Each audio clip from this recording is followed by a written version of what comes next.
What is going on, everybody? Welcome back to High School Never Ends, a pop punk dad podcast. I am Wingman Steve. And this is the 183, otherwise known as Chris. Everybody, welcome to High School Never Ends. It's Movie May. Wingman Steve, Movie May. Isn't that fun? It is fun. It's a long month. We got 5 of these, but I'm excited. I've been having a blast. Yeah, we've been reviewing some of our favorite or not so favorite movies over the past, so many weeks. And this week is going to be no different. Today, we're actually going to take a look at the movie, maybe the lesser known movie, The Rocker. I didn't know about this movie. You never knew about this movie at all? I had no recollection of this movie at all. No. All right. I'm excited to hear what you have to say. It wasn't super popular, but we've had a few guests here on Movie May, and we have Jake Lloyd Bacon here. He's our movie dude. And did you watch the right movie? Did you know this was The Rocker? We doing The Rocker? I thought I was here to talk about Airheads. I've watched Airheads for the 17th time. This entire time I've been thinking about swimming pools. And how you spin around like an egg. Chris never heard of The Rocker, and neither did the audiences, because this movie literally fucking bankrupt a production company. This movie ruined Fox Atomic, and literally made 20th Century Fox shut down an entire branch of production. Is that true? Yes. So you're not the only one, Chris. A lot of people didn't know the movie. Would you have rather have seen The Rocketeer or The Rock Star? Fuck yeah. The Rocketeer star. Mash the two. Wow. That movie could be a mashup movie. May. Let's do that instead. Let's do that. Yeah. Do you think that did this hurt Rainn Wilson, or do you think no one really cared about that? No, this did not hurt Rainn Wilson, with the exception of the politics involved in Hollywood, and that is, it probably definitely hurt him from getting a lead in another big, giant, expensive comedy. But he was comfortably sitting in his position in the office at this point, and I don't think this necessarily hurt him. If anything, I don't know if you've ever read his book or how much you know about Rainn, but like, this was a very shitty experience for him that ended up being a positive, because it was humbling, because he was so unhappy with his position and his status, and he thought, well, I should be doing this. I should be this big movie star. And then when this bombed and tanked, it kind of made him reassess kind of what he thought success was and kind of what he wanted out of his career. And so, I don't know. Maybe professionally it might have hurt him a little bit, but like I said, nobody fucking saw it. It's not like anybody knew that it was not great. No. The thing about it is, I don't think it was necessarily him or any of the actors to really, were the issue here. Oh, to me, it was everything that was surrounding There's one real them. bad actor. Yeah, but for the most part, I think it was the source material. I think they did their best with what they had, but especially Rainn. But yeah, there was only so much they could do. So the source material, you mean the Beatles? I mean, a watered down version of that. Yes. Or That Thing You Do. Well, no, this was literally based off of the fucking Beatles. And they just got so far away from the original story when they were writing it and rewriting it, that at some point it's like, what? I don't know. What is this really even inspired by the story of the original Beatles drummer? Because I don't know. Anyways, how do you start these? I don't know anything about that. So you're saying Ringo got kicked out of the Beatles? And no, Ringo was the replacement drummer for what was his name? Peter something? Guy Patterson. Wentz. No, it's not Guy Patterson. What is his name? Original. You're gonna make me Google shit in a podcast. Dinklage? Original Beatles drummer. Beatles. It's spelt Beat, like beat. I bet you guys didn't know that. That I did know. I don't know a whole lot of Beatles Pete history Best. and trivia. Pete Best. I had the Pete right. His name was Pete Best, and he was the drummer for the Beatles up until like a year before they blew up. Wow. And he visited. This was supposed to be like very loosely inspired by his tale, and to the point where he literally visited the set of shooting. Wow. And they kicked him out? They kicked out Pete Best? Yeah, they kicked out Pete Best. He apparently wasn't the best. Oh my God. Can you believe it? In fairness, his middle name is Second, so you should have seen that coming. Yeah. Steve, how about this movie then? What are some stats? I know that Jake alluded to that, so give us some stats on the movie. Some stats on The Rocker. It was directed by Peter Cataneo. Did I say that right? I don't know. Jake, do you know him? Yes. Yeah, Cataneo. Cataneo. His best work is a British TV show that I absolutely fucking love called Rev, which stars Tom Hollander playing like a kind of irritable reverend in a small parish somewhere in the UK. This director is like a Brit director. He did Full Monty, which is how he got this job. And it was just not the right fit. Like he is a British comedian style director. Like he's very wry and dry. And this was just, I'm sure I'll bring this up a million times in this podcast. This was just like a desperate attempt at the Apatow style of comedy. And it couldn't have been more mismatched, I think, from this director to this writing team. That's interesting. All right, so it was produced by Sean Levy and Tom McNulty. It came out August 20th, 2008.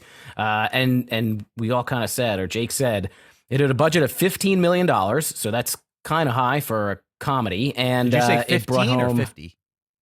What'd you say? How much? 50 or 15? 15, 15 million. That's actually pretty small for this. For a comedy? I don't know. Yeah. You're the Hollywood dude. You know this stuff. $25 million used to be like that's like a studio comedy. But the reality is this wasn't a studio picture. This wasn't 20th Century Fox. This was the Fox subsidiary, which is Fox Atomic. So I guess in that instance, 15 million is probably a decent chunk of money.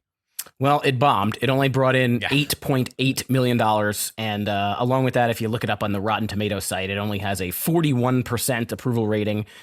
So it didn't do that well. And, a lot of these other movies that we talked about maybe didn't do as well in the box office, but kind of became cult classics. I feel like nobody fucking talks about this movie at all. Like, did this movie just go away? Yeah, because it's not a bad movie. It's not like actively frustrating. It's just nothing. The movie takes no risks.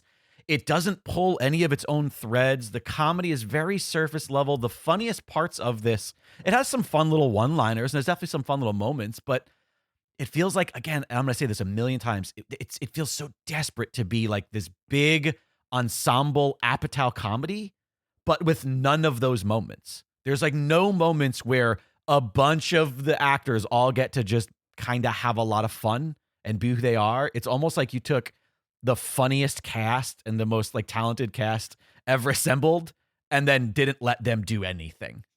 That's what it feels like anyway. I agree because the cast is insane. I mean, when you look at the cast of this movie, I guess if you maybe would have let some of these guys just kind of improv or do their thing, or just get them out of the bubble that they were put in, it could have been a lot better, I think. Yeah. Another fun fact, real quick. Hold on, wait. You think the cast is insane? I mean, it's pretty good. What are you kidding me? This cast is fucking outstanding. How is it outstanding? Where are you getting get that the from? fuck out of here? I mean, literally, do I have to like read off people's credits? Okay, so why? Because the guy's Olaf? Is that why he's outstanding? No. It's just What? it's a Is crazy. this a Frozen thing? Is that what we're going with No, this? but Josh Gad is fucking outstanding, and this is an early great thing. But you've got Christina Applegate, Jeff Garland, Jane Lynch, Sudeikis, Will Arnett, fucking Fred Armisen, Bradley Cooper, Lonnie Ross, John Glaser. You're just naming names, though. Like, it's not like they're all just amazing at everything they do. I mean, they're 100% disagree. These are the biggest names in comedy, and they have been for the biggest names in comedy. Wow. Okay. All right. You disagree? Fine. Yeah, I think they're fine, and I think, look, I've had a lot of fun with some of the things Jane Lynch has done, but I would not say that she's one of the biggest names in comedy. She's had a lot of bad. Okay, in 2009, she's 3 or 4 years after a massive breakout of, again, what this movie and every movie of the era is trying to be, 40-Year-Old Virgin. She's one of the hottest commodities. And what are you kidding me? Jane Lynch is undeniably A-level talent. And then you can't even say anything. I mean, Will Arnett, guys like that, they weren't really even a big part of this movie at all. It was such secondary characters. But that's how casts work. Well, I mean, get that, but it's still an astounding cast. It didn't factor into this movie at all. It could have been anybody in that role because it didn't matter. I think it was funny just to see those people in those tiny little roles there and see what they're going to do. Yeah, I would argue it couldn't be anybody because that's what would have made it terrible. It's the fact that they got talented people that are entertaining to watch in the small roles that kind of salvaged it. because it doesn't work unless it's the ridiculousness how of Bradley could- Cooper. it- And I I mean, mean, listen, Emma he was Stone barely went in to it. Emma Stone went to be one of the biggest actresses, Right. of this Yeah. time. Josh Gad, this was early for him, but he got much bigger with some of those other projects you Yeah, mentioned. 100%. replace what you said about Emma Stone in that she was in a lot of movies. That's the correct terminology. She was in a lot of movies. That's about it. So you're saying that she's not a good actress? I'm saying it was hit or miss. Like Oh, really fucking good Christ. or blah with Emma Stone. I'm trying to think of an Emma Emma Stone's Stone movie. I never didn't been like. bad in a movie. Even when she's in a bad movie, she is You putting guys in are the fucking Emma work. Stone apologists is what you are. You're just apologists for Emma Stone. That's fine. We No, can I have don't another. need to apologize because she's not bad. I think if there's anything she was ever bad in, this would be probably. I think that because they don't let her character really breathe, Yeah. like she's not great in this movie, and they create this character for her where she's like supposed to be. She calls herself a modernist punk rock girl, but she's not a punk rock girl. She's the girl. That's She's like the they girl. literally could have written like, all right, who's in this band? All right, it's the old guy, and then the nerdy guy, and then the girl. Like it's kind of offensive in that fashion. Yeah, it's just poorly written, not by no fault of her own. It's a decent cast. Decent. Oh, Jesus and then Christ, it's funny that Rainn Wilson, who's kind of the the second guy, not even the second guy, he's the third, fourth guy on The Office, and he's the leading role here. So I guess this was the test to see if he could if he could sustain that role. Well, it was also the studio desperate to recreate 40-Year-Old Virgin. So you've got this big giant TV show in The Office. You've got this tried and true, thing of Steve Carell breaching into this mainstream comedy. Let's put a bunch of funny people around them. They kind of just recreated that with Rainn Wilson, thinking they would have the same outcome, but they sorely misunderstood what made a movie like 40-Year-Old Virgin so successful years prior. This movie has none of what that had. So the way, Jake, you would ask, how do you guys start these things? Usually the way we start the Movie May episodes is we make our guests give the entire plot of the movie. So I feel like you are up to that task, if you wouldn't mind. So if you're one of these people out there that didn't study, and maybe you're one of the people that didn't see The Rocker, like most of the fucking world, let's have Jake give a breakdown of give the whole plot of the movie. All right, Jesus Christ! Spoilers for The Rocker, you guys. Okay, so 20 years ago from the time of the movie, so in 2000. What would that be? 2000. This was 2008, so that would be 88. Good math. Yeah. Okay. So in 1988, a hair metal band is on the cusp of stardom, and the world's greatest manager, one of the funniest human beings on the planet, John Glaser, shows up, tells them that they can only have such stardom if they kick out their oafish yet lovable, excitable drummer played by Rainn Wilson. And so they do indeed kick him out. And then for some reason, we have a silly metaphysical comedy beat in which he runs as fast as a fucking cheetah. And then we jump forward in 20 years. And for some reason, 20 years later in 2008, this shitty 80s metal hair band is still the most popular band. And people are still excited about shitty 80s hair metal, even though it's 2008. And he is very upset. He no longer plays drums. He hates any time this band is mentioned. He's working his humdrum job. But he can't even hold it down because he gets so angry that people bring up his former band, that he gets into a fight, ends up on his sister's couch, played by the fucking incredibly talented and astounding Jane Lynch. And they're living with this extended family of his. He learns that his nephew has a band now. His nephew, played by Josh Gad, award-winning Josh Gad, and he fills in for his nephew's band, who lost their drummer because he got expelled from school and he can't play the prom at their prom. And despite the fact that it starts really well, and he clearly is a good and talented drummer and has a general understanding of how things work, I guess has like an aneurysm on stage and just becomes ridiculous in an instant for no apparent reason whatsoever. But regardless, they decide to make him the permanent drummer of the band. While establishing himself as the drummer of said band, he accidentally films himself naked with a bunch of teenagers. Why? Because it's 2008 and that shit's funny. And so this video blows up of the naked drummer on YouTube, And this is the only thing that matters to the big hotshot Jason Sudeikis, who's a studio executive who shows up and he's all fucking slimy and sleazy. And he says, I'll tell you what, son of a bitch, you got 1 million clicks as a naked drummer, so we're going to sign your band.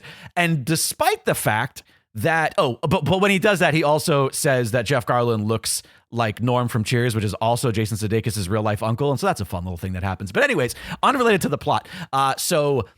Despite the fact that it is the naked drummer, Rainn Wilson, who makes the band successful and gets people to come to the shows, they even put his name on the marquee.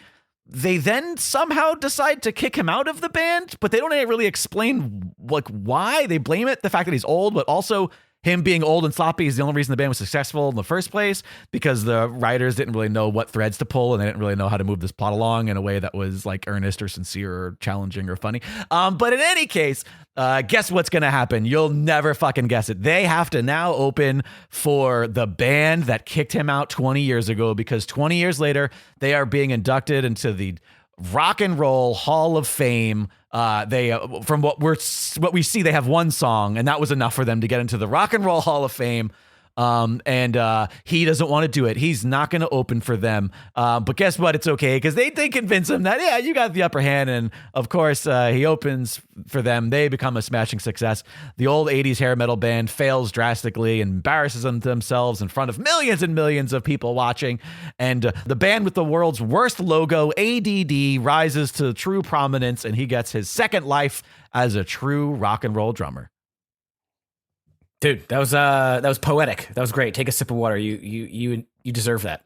Thanks. I'm also going to put a little bit of this throat spray. I've been podcasting all day here.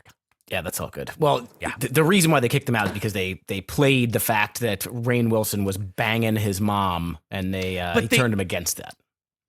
Yeah, but they didn't really, because even before that happens, Jason Sudeikis is like trying to cut him out of the video and cut him out of the whole spiel. But he was the one who was so hot on his popularity as the naked drummer in the fort, and they never, again, this movie rushes through all of the story beats like it has to get to fucking class. Like, it literally takes no time to explore any of the potential emotional beats that could be there, or any of the growth that the characters could have. And I think that's what its flaw is. Its flaw is not that it's just unfunny, and it isn't. There are some really funny lines in there, and there's definitely some funny moments and some physical comedy that's good. But I think the reason why I don't think it succeeds entirely is because they never commit to Rainn Wilson's character. From scene to scene, his maturity and intelligence kind of wanes. It ebbs and flows, and there'll be some moments where he's being this mature guide to the younger members of his band, and then he'll flip and turn into this childish, erratic kind of, lunatic. And I feel like the writers maybe were afraid to make him too unlikable and too erratic, but then simultaneously neutered that character to the point where if he has any sort of growth and change by the end of the movie, it doesn't seem that drastic, because for the whole movie, he's also kind of level-headed when they want him to be. So it's sort of, they just don't commit. They don't find the truth of the character, as they would say in sketch or improv. I think they really should have, and I think I'm getting ahead of myself here because I see which kind of direction we want to go with the show, but I'm going to say it anyway. They should have went with an R rating in this movie and really went more in a direction of maybe like a Todd Phillips movie where it was a little bit more lewd. You could shake your head all day, but this motherfucker's going to bring up that union-hating piece of shit Todd Phillips while I'm on the show? I care about that at all. Like, it has nothing to do with me. I'm just looking at them. I'm just watching movies, man. Sure. No, I get it. No, the Hangover is fantastic. But with that also said, fuck Todd Phillips. Old school. Okay, I don't care about him specifically. I'm just saying the movies that he makes. No, and I agree. This movie, it's a weird era for movies when this comes out, 2008, 2009, because Apatow is the king of comedy. And then you have the SNL caricature-based comedies kind of on their way out. But like this same year, like Zohan came out, Semi-Pro came out. So you still have like Zohan was 2008? Late? Wow. Yeah. I thought it was earlier. But so it's this weird thing where there's still a bit of that early 2000s comedy that's dying a very rightful death. And not because it was bad when it aired, but because time is changing and, tastes are changing. And but then we don't quite yet have the young comedy that is coming on its heels. We don't have like that sort of new era, the Lonely Island era, so to speak, or whatever you want to call that, which there is definitely a lineage between like Apatow to that. So I think Step Brothers also came out this year. That's probably an example of what we're talking about, doing it the right way, like this style of comedy the right way. But I also think I could see The Rocker. I could see them being like, well, it's a movie about a bunch of teenagers. We want to sell fucking, this is the lead, the front person of this band is an actual real life pop star, and we want to sell the soundtrack. And I could see this being one of those things where the suits were sort of involved in making this a financial success, and in doing so ended up making it a financial failure by not allowing it to really be any one thing. At least this is because all my when you don't take speculation. any chances at all, it's like if you fail on what you're trying to do, you're not going to win anywhere. Because honestly, like if you're looking for that type of old school movie or Step Brothers, you're not going to get it. But if you're looking for an interesting movie that would attract those that maybe couldn't get into those movies, like you said, the teen audience that just wants to see, and they don't care about this either because of whatever, because it's a bland movie and there's nothing really that funny that catches that age range, then you make $5 million or whatever it made, and that's it. Yeah, we always talk about this a lot in like writing meetings and stuff, and it's like the worst thing you could be is an old person writing a teenager, because you're writing yourself as a teenager and not a modern day teenager. And even though there are some similarities, generally every generation is completely different, and this is what that feels like. This feels like a bunch of older people writing what they think a teenager is and what a teenager wants to see, and having their finger far from the pulse.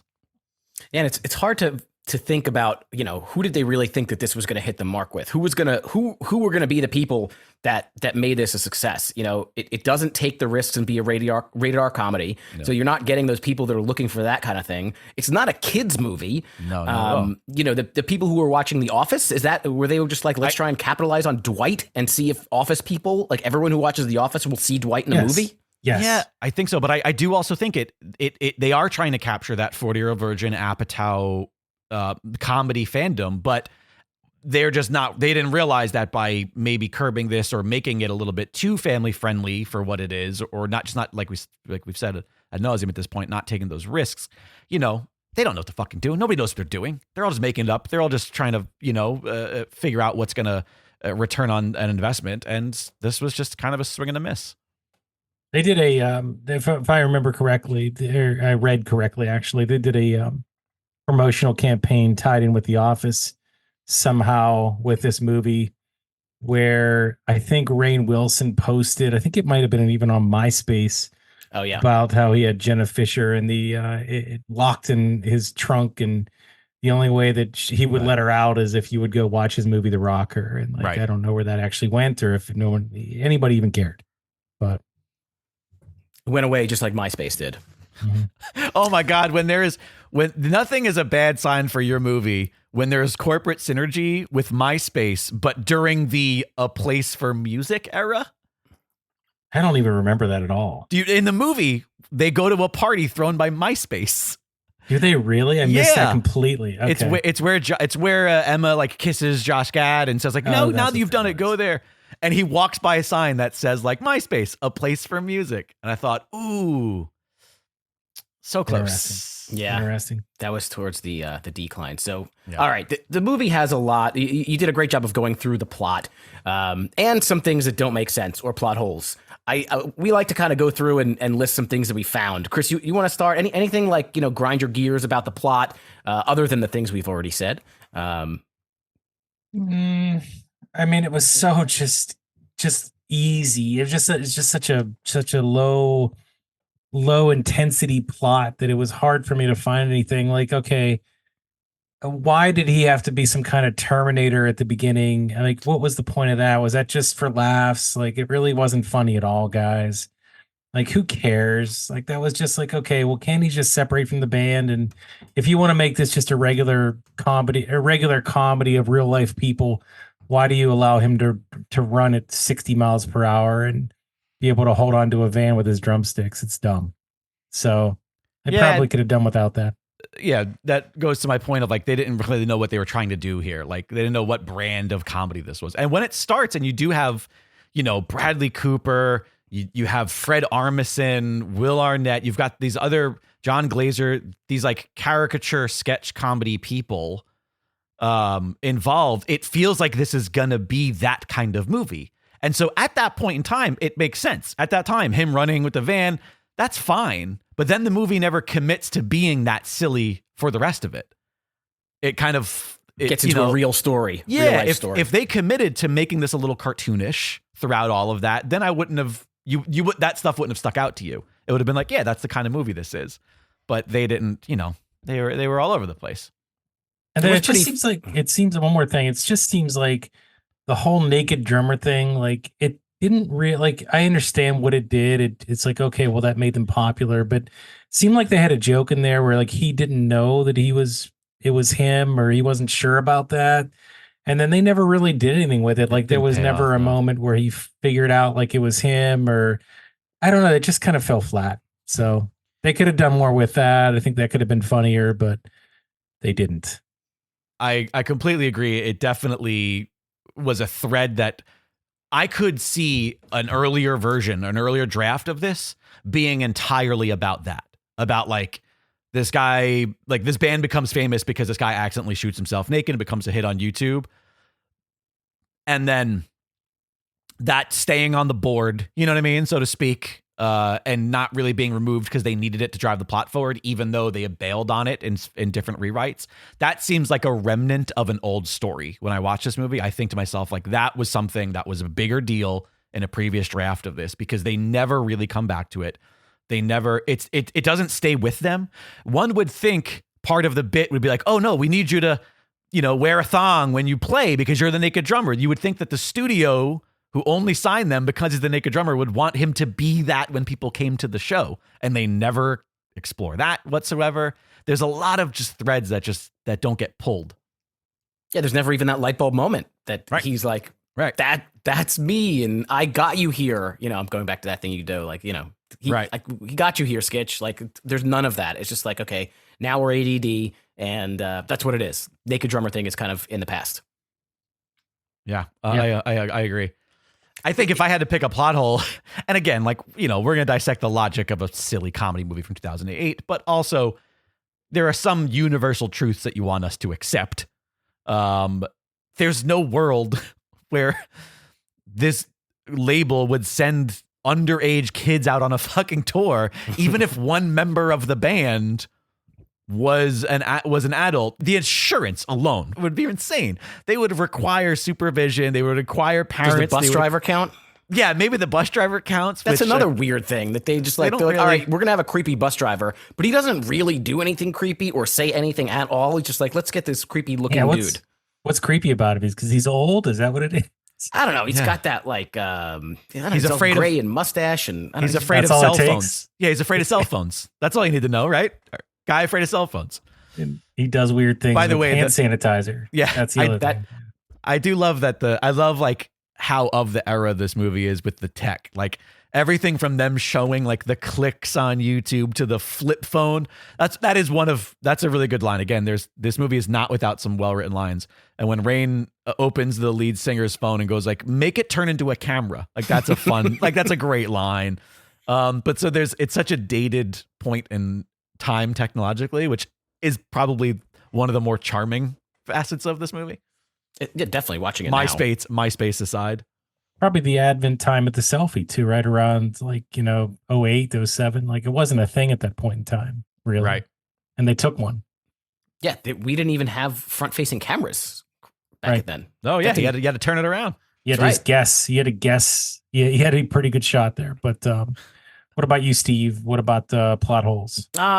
First off, the pocket full of puke thing is just fucking stupid. Like, I mean, that is the dumbest thing that I have. Like, that is just not. There's no. I know that musicians, maybe actors, athletes have their superstitions and their weird shit, but there is absolutely no way that anybody vomits into their hand, puts it in their pocket, splashes it in their pocket, and then goes on to play an instrument. That was fucking weird. and again, never came back.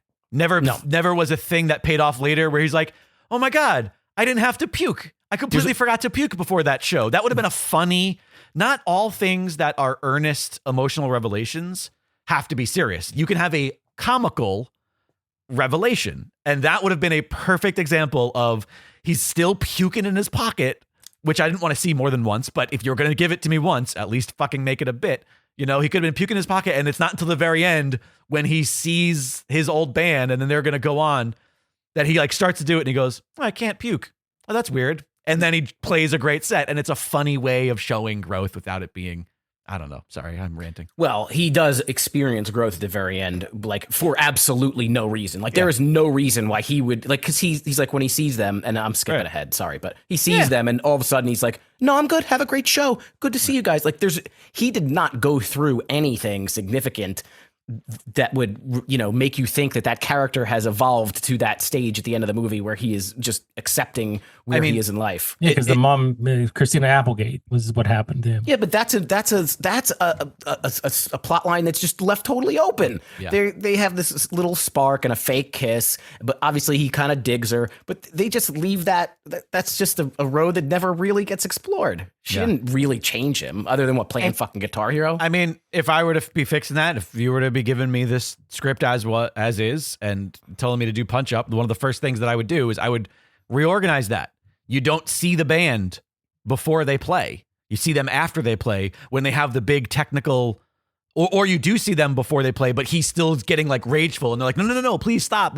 We have a lot on the line here. And they have to pull him back from being a lunatic. And then after Vesuvius plays, which by the way, great name for a shitty 80s band. After they play and they fucking, you know, Milli Vanilli it or Jessica, what, Jessica Simpson? Is that her name? Ashley Simpson.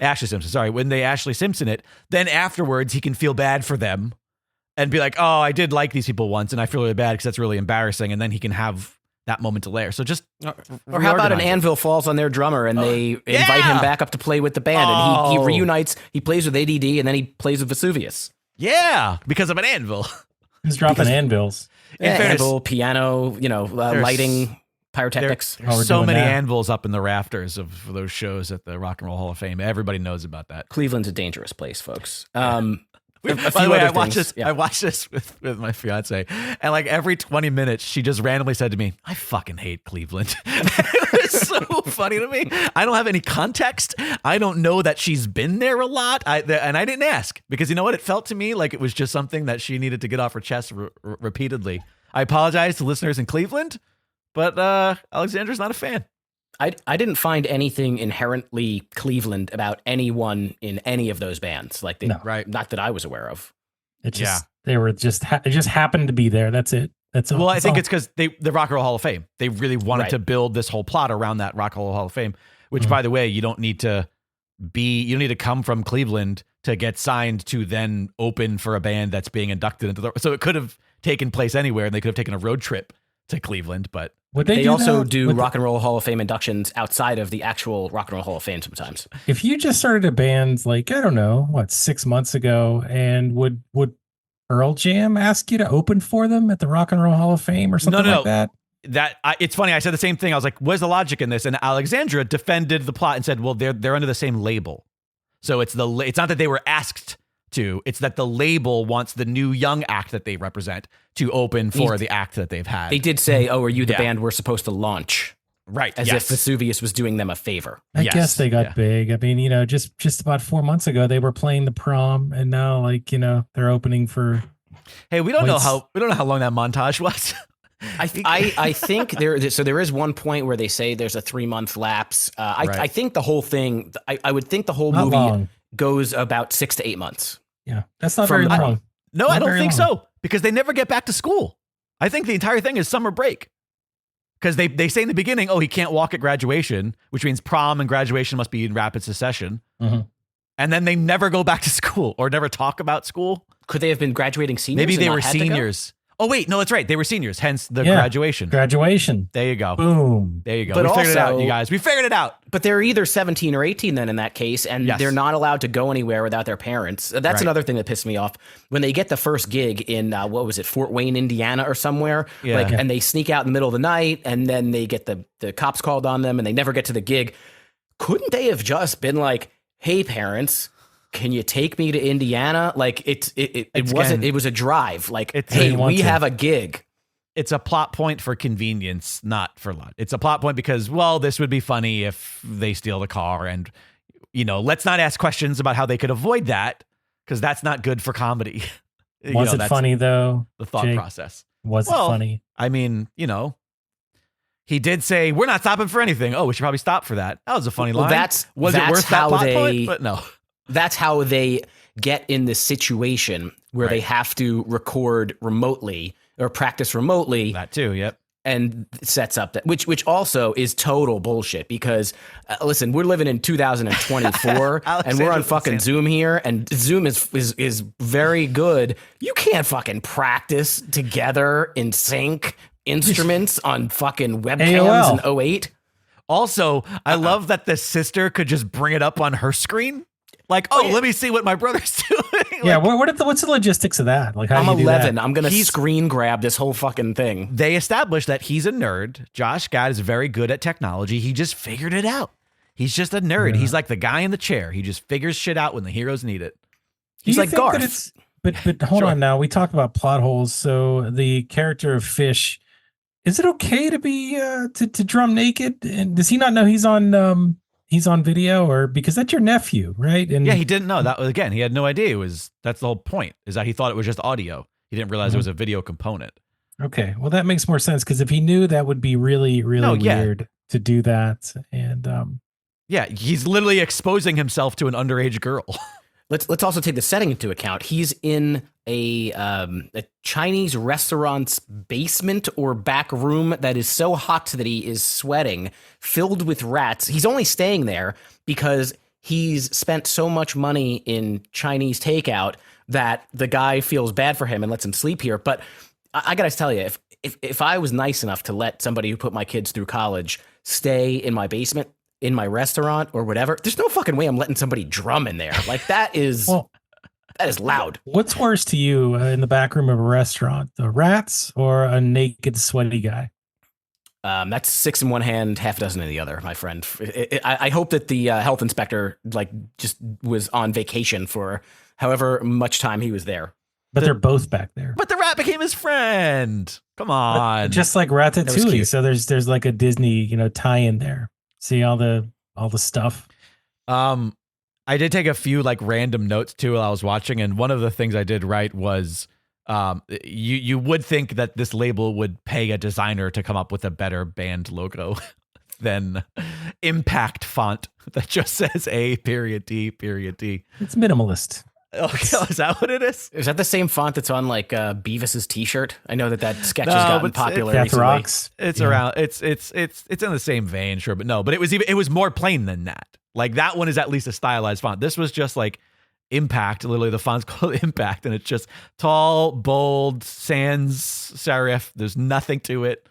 I thought that was funny. Every time I saw the logo, I went like, "What the fuck is that?" Oh, it's right. That's the name of the band. Whatever, man. It's about the music. It's about the music. I have You a should know comment that. about the music.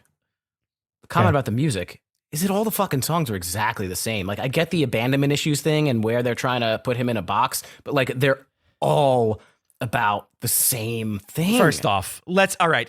You're really gonna host a show about pop punk and complain that all this music sounds the fucking same? Okay. Yes, I am. And who do we? No, so, I agree. do you guys It's all the think same. is there a band that you think that they're trying to make them think it's not the Beatles? Obviously, No, Is there no. a real band that you could equate to who they're trying to show us? No, I definitely think it's of that era. It's that very safe, punk inspired, rock inspired pop music.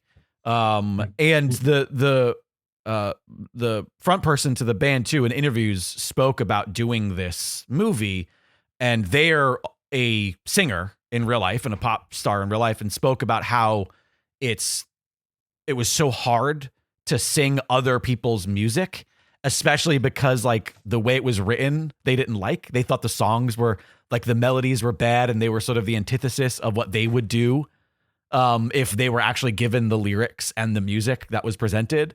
So I do think that's interesting when the actors you hired, who in this instance is a musician, thinks Teddy Geiger. Teddy Geiger, who thinks like, I wouldn't do it this way. I wouldn't do this way at all. Chris, is there a band you could think that they are supposed to? I kind of thought like Maybe 5 like Seconds of Summer. Maybe like a Lifehouse type of band. Lifehouse Was is that- I think a little more alt.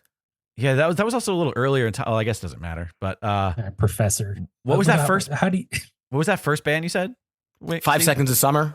I don't think I know them. They were pretty popular.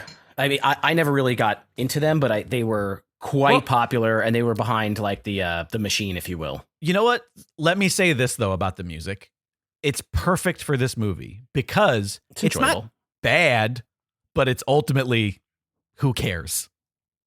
Yeah. Like it's not atrocious, it's No. just whatever. No, I'm not bitter. I mean, I was I'm not bitter. I'm not gonna lie, at the end of the movie when Vesuvius comes back on, I go, fuck yeah, I like this song. I like the 80s metal. they're Who thought? catchy. They're catchy songs. I made a bit about nobody caring about the 80s metal, but I enjoyed it a little bit more than Just you and Aziz Ansari, huge fucking Vesuvius Yeah. fans. huge metalhead. Yeah. Teddy Geiger had a song called "For You I Will." That was a really big breakout hit. Yeah, that kid. The kid looked familiar. Is he in a bunch of other movies too? He Teddy was Geiger. in. So it we say he now Yeah, is I know. a she. I know. But I'm going to say he because that's who he was when he acted. But Right. That's not how you do it. I'm just gonna That's let you not know how you that's not how you do it. Teach me. If Terry's she, then it doesn't matter. They've been she forever. It's irrelevant. Okay, can we just you say will- the name then? You will use You she. get around all that. Like, it's still Teddy or is it not? it's like Yeah, Teddy Teddy. Hart. Yeah, it's Yeah. still Teddy Geiger. If you look up Teddy Geiger on Spotify, it's still Teddy Geiger, but So she Teddy does it with like a Geiger was heart. in She a was on bunch like a of stuff. I think it was on like a TV, not a bunch. I think this was a short-lived acting career, and then concentrated more on music afterwards. I think if we get into some of the characters here, I think her acting was terrible. I think out of the whole cast, again, we kind of debated how star-studded it is. I take it to be quite star-studded, especially where Same. all these actors went in the 20 years, not 20 years, but the following years. I think her performance was like absolutely the worst. Like she was I agree. pretty bad. And in fairness, there wasn't a lot there to do. No. So I don't even necessarily blame her, but it was also just very, it was, again, angsty teen It's the who voice. doesn't really have anything to give. Again, this is an adult writing a teenager the way that they view a teenager. Just her voice inflection on a lot of the things just didn't. Sure. Yeah, it just didn't land. It just seemed like it was a person acting. It was a good look for the character they wanted Right, totally. with a good voice that could sing. I did appreciate mean- that it was, actually like you cast somebody who can sing the songs versus just going obviously the Vesuvius route with Will Arnett, the deepest Surprising. voice. Yeah. I mean, nobody sang like that at my prom. I mean, we didn't have a live band, but to get up there and play, and that's the other thing, like at prom, and this is a funny thing that I was thinking about. Nobody wants to hear originals at prom either. And Sure, of course. they got up there and they started their originals and people were getting into it and doing their dance. But that would have been booed off the stage. But, it was a good job. It was a great voice. And I think that overall, like that's probably where this casting came from. Anything else about the character of Curtis Powell that you thought was interesting? I wanted to ask you guys. I guess it's just overall about the band, since we were talking about them playing music. Did you find? Hold on, finish up that conversation first. What about Curtis specifically? Anything else about Curtis that you want to mention? And then we'll go on to the band. That's it. Okay. It for Now, me. now your Again, question. there's nothing there. It was such a standard pseudo protagonist there only to affect our true protagonist in Fish and Rainn Wilson's character. It was to And- drive the story too, because Curtis was the songwriter, so they had Right. all those conversations about the songs and da da da da, and But Curtis really only had one characteristic, and that's the fact that his father left him and he had abandonment issues, and that's where his, brooding angst came from. They didn't give him, there's a slight, hint of a love story between him and Emma Stone, but it never really goes anywhere until the very end where he just asked her out for a date or something. Yeah. So they just didn't give him a lot to work with. It was the parallel where they changed "I'm bitter" to "I'm not bitter." Was that supposed to be a bigger deal than what it ended up being? Like, was that a turning point for the character? And that, you know what, things are better than maybe what I. No, I think that are. I think that was supposed to serve that Rainn Wilson's character is actually good at this and can actually be an asset. That was less about him being the character of the lead singer and more about Rainn Wilson. Like, oh, okay. There's something here, my uncle isn't just a schmuck. He actually knows what he's talking about.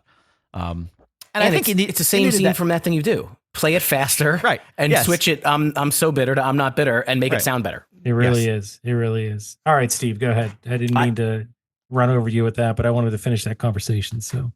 All good. I just wanted to ask, we've talked about a bunch of different music related movies this month. We talked about, the Lone Rangers. We talked about the Wonders, the Oneaters, and in both of those different movies had different opinions on like how good did the band actually look. And, in Airheads, I think we had some comments that it didn't really look like they really knew what they were doing with the instruments. The Wonders trained, they looked in sync. Do you guys think that ADD and or Vesuvius, did it look like Rainn Wilson knew how to play the drums or the other people in the band? I was astounded at how good Rainn Wilson knew how to play the drums because he had 3 weeks, never played drums. The movie was greenlit 3 weeks before production started. He literally learned everything he knew about sitting at a drum kit in 3 weeks. To me, that was pretty fucking impressive. He knew enough. He had enough of the upper body. Don't pay attention to his kick. Don't pay attention to his fucking right leg during those wide shots because that's all over the place. But he figured out how to make it look good up top, and I give him a ton of credit. The lead singer obviously already knew how to play, and Josh Gad, anytime you can fake piano from a distance, that's fine. I don't know. I think Josh Gad does play piano, though, I would assume, given his musical background. And Emma Stone apparently learned, but did not look like she knew what she was doing. No, she just kind of stood she there. Was stiff. They didn't really get on, they didn't really show her all that much playing either. There wasn't. I think that was intentional. That was intentional. I was just curious what you guys thought because I saw a few of those Rainn Wilson one. It's in the beginning when he's playing with Vesuvius in that opening scene. It did not look so great. But most of the stuff that he's doing with ADD looks passable, I would say. Well, because he's not trying to play like Mike Portnoy heavy metal. Do you know what I mean? Like that, the ADD stuff is a little bit more simple. It's just, your 2s and 4s. It's not so complicated compared to the heavy metal they attempted. Just play something snappy. Pick up the pace. And you know what? Change the words. Make it better. How about this Josh Gad fellow that plays Matt? So Josh Gad plays Matt Gadman. Gadman. Oh, that's the last name? That's what I have here. Gadman. I love him as Jeff Garland's son. That is a great cast. Really, really fun. The entire time I was distracted by how old he is, especially in this movie. Like the full beard, the stubble, and we're trying to believe that he's this, a bubbly teenager. But he is such a good actor, and he's so funny and natural. Josh Gad's one of the fucking greats. There are a few people who I admire, and I'm also as jealous of as Josh Gad. Yeah, I think that he's got an innocence to him. He plays that stuttering, anxious, nervous guy who doesn't really know. He's not comfortable in his skin, but he's trying, and he'll ask his friends for advice and help. And I think that he was a great character. I also made a note that that was a great cast to make Jeff Garland his dad. That was really fun. Good.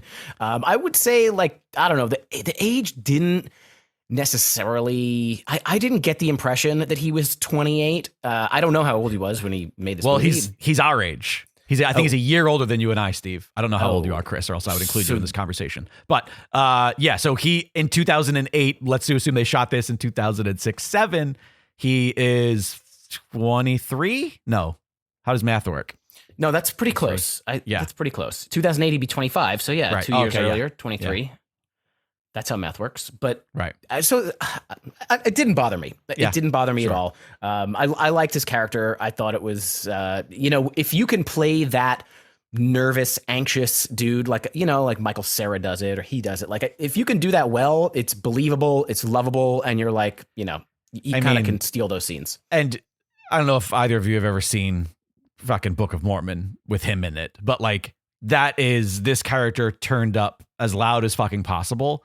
And so as good as he was in Book of Mormon, this is just that character, but like, let's bring it back to reality a little bit. Like, all you have to do is rein in what he did. No pun intended. And so like, it's no brainer. Was he in the original cast? Yes. Okay. I did not see I saw it, but I saw it a while ago. I don't remember everything, but he wasn't in it by the time I saw it.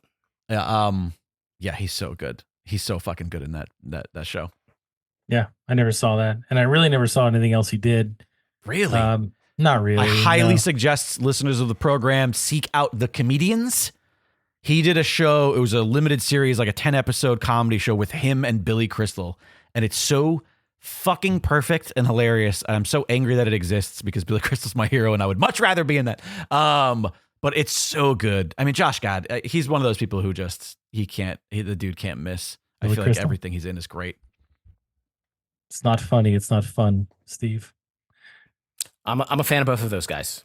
Yes, it's not funny. It's not Jews. fun. I like Jews. Listen, I thought if you squint real hard, I thought it was Jonah Hill, but like PG with Josh Gad in this movie. That's not a bad thing either. Like that's probably what they were going for. And yeah, because that was really big at the time. Superbad was what, many years before that, or I forget when that came out. But I think Superbad probably would have been just prior to this. Because Emma Stone was in that too, right? So, but she was a younger Emma Stone. Superbad is literally the year prior. It's pretty close. Yeah, the year prior. Year prior? Wow. Okay. Funny enough, I read that or 2 years prior. Emma Stone was actually in this other movie called The House Bunny, which opened the same weekend. Same week. And that one was number 2. So her own movie. That's what I was referencing earlier, where it was like, it's such a weird time for comedy, because not to say that at any given point in history, you can't have a bunch of different styles of comedy, but I definitely think there is a mainstream led comedy machine, at least of this era, not so much anymore because, we no longer all just go to the same movies anymore. But I feel like at this era of comedy is so strange because we're like on the cusp of a more alternative comedy being the mainstream. I think that like House Bunny and like Role Models came out the same year, David Wayne's Role Models, which is so funny to me. I like that movie. It's so good, but it's like, these two movies don't seem like they existed in the same year by any means. This seems I agree. Like this seems like something that came out years prior to that. So it's an odd era. Wait, which one was Role Models? Role Models is what's Rudd. his face? Stifler and Paul Rudd. What's his name? What's Sean Everett Scott? Is it Everett? Sean Patrick Scott? Between those like 3 or 4 names, we got it. Sean Patrick Williams. It's not Everett. Williams, Patrick, Everett, Scott, Isle the Third. So it's him and Paul Rudd. Sean William Patrick. There it is. And they essentially are like the big brother to these two kids. One of them is like a nerdy D&D kid. The other one is like a loudmouth piece of shit. And it's like an R-rated comedy with kids. There's nothing I love more than kids cursing. I saw this movie a million times. This one's amazing. Oh, you know it. Oh, okay. One of my favorite. I have it on DVD. Couldn't remember the name of it. Sean William Scott, of course. I don't know why I didn't remember that, but this is not Apatow, right? This is just something else. It's David Wayne of The State. That's why it was so good. Yeah, one of my favorites. I love this. Anything Stifler at the time was gold. Well, most of it anyway. But except for American Pie 3. I didn't like that one as much. But yeah, so this is, and Jane Lynch was in that one too, I think, right? Yes, I believe so. I think she was the counselor, if I'm not mistaken. That was it. Yeah. And that was my favorite movie with her in. Yes, that was it. I whatever. But we'll get into that conversation another time. But so we so yes, that I forget what even the point was, but we were talking about Emma Stone. I don't know. Do we want to transition to that? Like, I feel like she was very one-dimensional in this movie, and I did not want to see her on screen at all. So I like Emma Stone in pretty much everything that she does. Same. And I think she's a good actress. That tracks. She's astounding. But yeah, because I have taste. I like her. No. But, you know, again, they didn't really kind of like let her breathe or do too much. They did that whole like, you know, you're not allowed to smile kind of thing. And, you know, there's one scene where they try to humanize her a little bit where she's With very the upset hair. about her hair. Right. Yeah. And for some reason, the mom can't get through to her, but Fish doesn't make too much sense. Again, there to serve Fish as a character, not to serve. Again, this wasn't about. This movie is not about the kids, and maybe that's the problem. Maybe it was like we would have rather. If you're gonna make a PG movie about a bunch of kids playing rock, we have that. It's called School of Rock, and it's fucking fantastic. And maybe that's ultimately the problem here is that they were like, let's make a movie about an old guy with a bunch of teenagers, but not have the teenagers actually have a story to complete, or it's not a coming of age for really any of them, and maybe it should be. That's true. It really it's just about a band that blows up, and it's all about Fish, and he's not coming of age. He's already 40 or something like that. I do love the fact. I don't really actually have anything else to say about Emma Stone unless you guys do. No, she's fantastic. Just terrible, awful. Like I just leave. Other people are better in that time frame that weren't Emma Stone. That's all. Watch other movies. That would be my advice.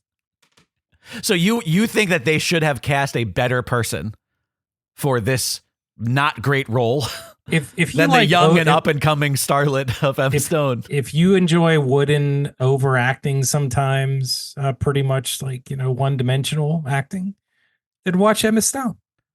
Is that how you feel about her as a blanket statement? If that's how if that's what you like, I'm not going to judge you. I'm not. Oh my that's God. That's up to that's your thing, not mine. We're gonna get into acting fights. Look at a spin-off of a fucking podcast. I'm no acting coach, or I don't know anything about that. I just know what I see on the literally an screen. acting coach, and I can tell you she's outstanding. Yeah, but it's all subjective too, right? It's what you're seeing. She on just the won screen. like the Oscar for That's Best not true. Actress. It's not just now. subjective at all. You can tell. She won the Oscar for Best Actress this year. Yeah. Oh, she won. She was in Poor Things. I didn't see that movie yet, but It's fucking so good. it's on my list to watch. And then Yeah. she won for La La Land, that's a musical thing. But I think I don't know. I haven't seen anything. I think this is probably her worst role, but I don't know that it's her fault. Like I said, she's in plenty of bad movies. It's just never her. Like, I think people equate bad movies with the actors in them, and I've never been able to do that. Like I've never seen Ken Marino. Speaking of the state, Ken Marino is in so many shitty movies as like a character actor who just pops up and does a scene. I've never seen him in a movie and not fucking enjoyed the shit out of it and been a delight. And I feel like she's the same way. Like I've never not enjoyed watching her. I've never, it's just like, yeah, this movie's not that great, but at least Emma Stone is in it. That's the way I see it. I see the exact opposite. I'm like, when I'm watching a movie and she comes on the screen, it's like, oh shit. Like really? Like this app? Like, wow. Like that ruins it. I'm just like, get this away from me. And the smaller the part, the better, I think, in my mind. So, I mean, she's had some really small parts in movies, and I like those better.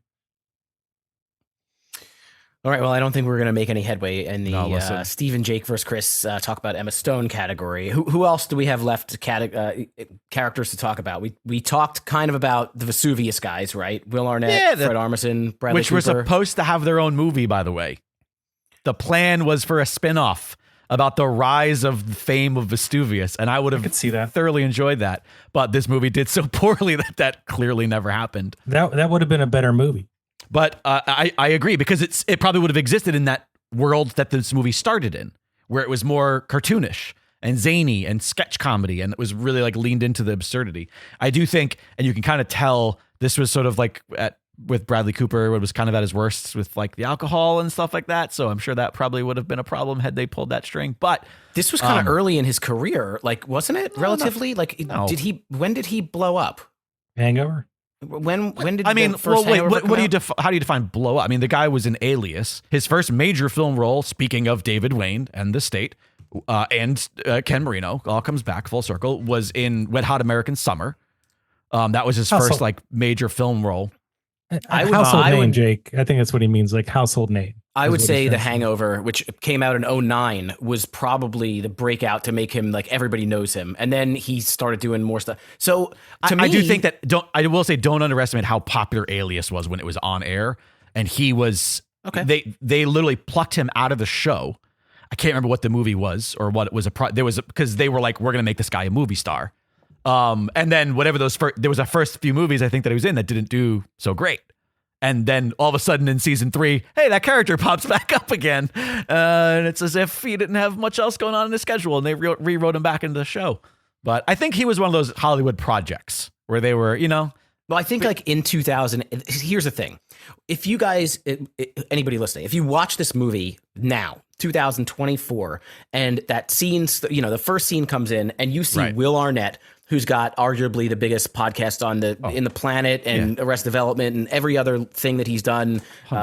I like him very much. Yeah, same. You see Fred Armisen, who had an incredible run on Saturday Night Live, been in a million movies, not really the leading guy, but Portlandia, and then you see Bradley Cooper, who is now, an Oscar-winning actor. Yeah, exactly. He is one of the biggest names in Hollywood. So you see these three guys, but in 2008, what I'm saying is, if you see that movie, like when they come into the scene the first time, you're not like, oh, holy shit, they got these three guys. It's not that big a deal, but now it is. I think like the comedy nerds like me, who are like, oh my God, it's fucking, I like that. And it's a very small percentage of the population who is going to see that and go like, this is fantastic.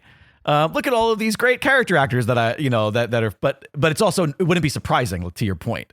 It would be like, yeah, this is what they should be doing. These are the roles that you get these guys for. Mm-hmm. So I think in hindsight, it was a great cast, but all these guys, like seeing it now, I think gives it a little bit more weight. And I'm like, oh, holy shit! It's like, I think it also lends itself to like this movie does have like I don't know if you could call it a cult following, but like there are people out there who really do thoroughly enjoy this movie, and it had a second life on home video and then a third life on demand, even though it wasn't available. By the way, you made me pay for this shit to watch this goddamn movie because it wasn't available on any of the streamers. Yeah. It wasn't worth Prime Video. It wasn't worth $3. Yeah, again, I'll send my invoice to Steve. We'll donate to Dragon Wagon Radio. We'll pay for it. But I do think that does help a movie when it's like, oh, hey, there's this thing that this guy who became a star was in when he was younger. And if it's so many people, I think that's what's surprising about this cast. When you watch this cast, to your point earlier, Steve, like, God, everybody would go on to be a huge star in their own right.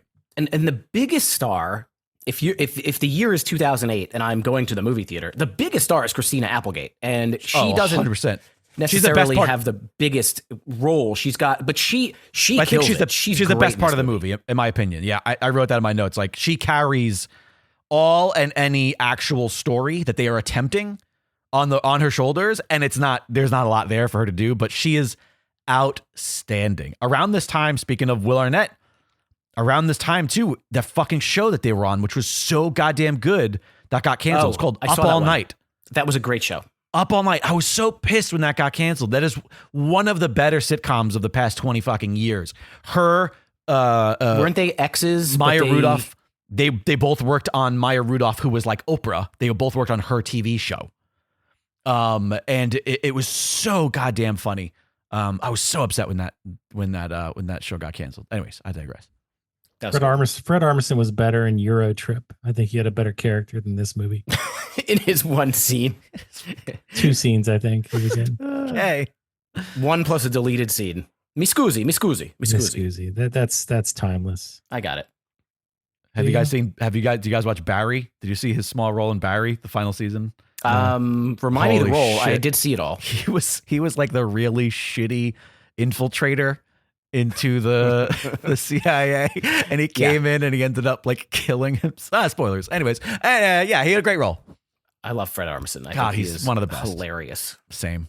Hit or miss.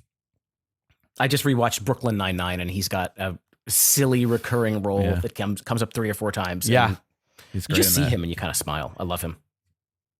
There's just I'm sorry guys, I just like a particular kind of comedy, and some of these guys, like especially like Judd Apatow stuff, I just think for me personally it just falls flat, but that's just my personal taste. Like, I only like specific things. So wait, you're saying Judd Apatow comedies fall flat for you? Some of them do. Yep. So which are the ones that get you? I know you love American Pie, but what are the ones that get you excited if you don't He only likes stuff where people fuck food. That's his bar. I need like, a nobody list. fucked food in this? No, I thank need a you. list. No, I only like things that are funny, and the things that aren't funny, I don't like. That's the difference. But I need a list of things. If I had a list in front of me, What about Judd Apatow movies? I don't remember all of them. My memory is not there anymore. So right. I need it here. While you guys move this show forward, I'll bring up a list and I'll tell you. All right. There are, I would say, 2 other people that need to be mentioned in terms of the cast. Well, really just one, and one that I want to just bring up because it was a great cameo. I think Jason Sudeikis plays the sleazy douchebag so well, and everybody who knows him now as Ted Lasso, and seeing him as basically the opposite of Ted Lasso. I would argue that most of the funny one-liners in this movie come from Jason Sudeikis, who does not necessarily have the biggest role in the movie, but he's playing that manager that again, Mr. White, whatever. I wouldn't be surprised if a lot of those weren't on the page either. You're probably right. I mean, he's, from what I know him personally. We're good friends. He's very quick-witted, so I'm sure that he could come up with a bunch of things. I would have liked to see some deleted scenes or some like bloopers. I feel like they could have done that at the end. Like, and they didn't even do the like where are they now thing. Like that's kind of a thing to do in music movies. I feel like this is one of those movies that like, if I saw it at like a used, fucking store, like on DVD, I would like specifically pick it up just to see if there was a featurette or a behind the scenes, because the cast is so entertaining that would be more entertaining than the movie itself. I own the DVD. There is not. Oh, there isn't any? Oh, all right. Well, I watched the DVD today on my PlayStation 3, which is very loud. Sounds like a spaceship. But yeah, there's nothing extra in there. I was hoping for it. I like, even again, the blooper scenes or the in That Thing You Do, Airheads, they show you the like what happens to them. Like they didn't continue the story or well, give you that because closure. there was. Yeah, because it was, who cares? That's why. Because they got to that point in the movie and they went like, do you want to do more? And no, it's fine. It's not that great to begin with. It's a fucking wrap. And then one other person that I just want to bring up, Dimitri Martin is fucking hilarious, and he's only in one scene, but go ahead. I just want to say, okay, I'm so angry at how authentic this is, because I've also worked on a lot of music videos, and this is every like no budget music video director I've ever worked with. But also I worked on a music video that shot backwards. There's a country star called Morgan Evans, and he's got a music video. I think the song is called Day Drunk. Okay. And I think he's some like, pop country star, right? He was a nice guy. I didn't know who he was when I got hired for the job, but I showed up and he was a delightful guy. But let me tell you, that entire music video is like, it's only 4 shots. It's all big oneers where it's a lot of stuff happening all at once and the camera doesn't cut, but it's entirely done backwards. And he spent weeks learning that song backwards. And it was one of the most impressive things I have ever seen in my entire life.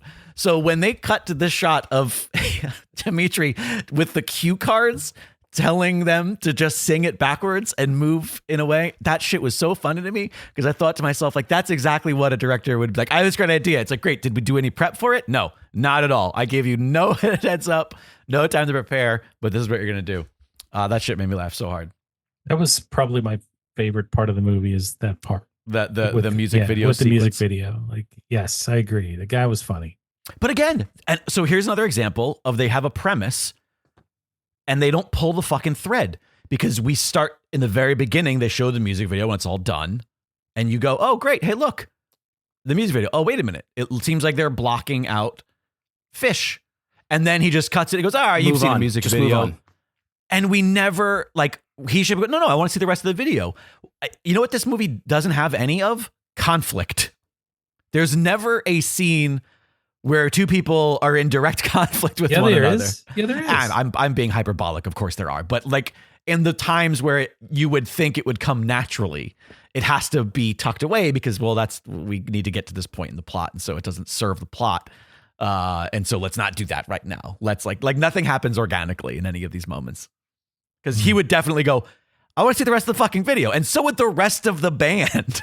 And they blew up because he's the naked drummer. Exactly. 100%. He should be naked in the first video. Ugh. It should be like, What's My Age Again? They should be running around California naked. Just flopping around. This movie's PG-13, and one of the reasons why it says nudity Yeah, So he has a people need butt to in it. know that There is a that's, butt. It's Rainn Yeah. Wilson. It's that nudity. I saw worse nudity watching the Met Gala today. Yeah, so now I have a list of Judd Apatow movies in front of me, and it all depends on how you see it. Is it produced by? Is it written by? I would Is go it- directed because he's produced a million movies that he doesn't necessarily have a ton of control So over. then there's only 6 movies then on Yeah. this list that I have. And The Bubble was not very good, but I think outside of that, he's The got King a of Staten good Island average. was garbage. Trainwreck. The fuck are you talking Garbage. about? Garbage off of the Garbage? movie. Was the Oh my Bubble the god! I one now that came have out zero about interest. COVID? He's garbage. Yeah, It's terrible. And what's his face is not funny at all. Pete Yes, you are Davidson. correct. The drama King of Staten Island is not very funny. I agree with you because it's a fucking drama. The movie itself. No, I said Pete Davidson isn't funny at all. Who cares? He's starring in a drama. I don't like him to begin with, and I don't like the movie. So, is that enough? Ugh, no, it's not. Trainwreck is bad. This is Trainwreck 40. was I don't good. even know what this is. Trainwreck has John Cena fucking Amy Schumer. Yeah. So that's strike God. 1 and 2. Well, I Jesus probably would Christ. watch John Cena movies before Amy Schumer every day Listen. of the week. But this is 40. I don't think I saw that one. That's Right. that one I did not particularly like. It's like a spirited sequel to Knocked Up. It's the same characters that were the Paul secondary Rudd ancillary, and yeah. And his what's wife, right, Leslie Mann. Yeah, his wife. Yeah, Sounds. Ugh. Funny people. I know. fucking love I don't know that if I movie. saw that. I think I did, but That was fun. Actually, That I was don't think I dense. liked that one that much. Yeah, That a was lot of little people more didn't. serious. I think because they weren't expecting such a dense drama out of him and Adam. It's like, oh, Judd Apatow is going to have Adam Sandler be in a movie. Oh, this will be a romp. And then it was this like, Yeah, it was really- about a guy dealing with cancer, right? that amongst many other things. Yeah. okay. So really, the only one that I think is really good is 40-Year-Old Virgin. Like, I think Knocked Up had its moments, but the only one that really was, to me, just laugh out loud funny as a comedy is 40-Year-Old Virgin. It's The because other you ones, love Jane Lynch. give or take. I'll take it or leave it with Knocked Up. The rest of them I could just do without for the rest of my life. So, what are you, 2 out of 6? 1.5 out of 6? How about Okay. Freaks and Geeks? Does that count?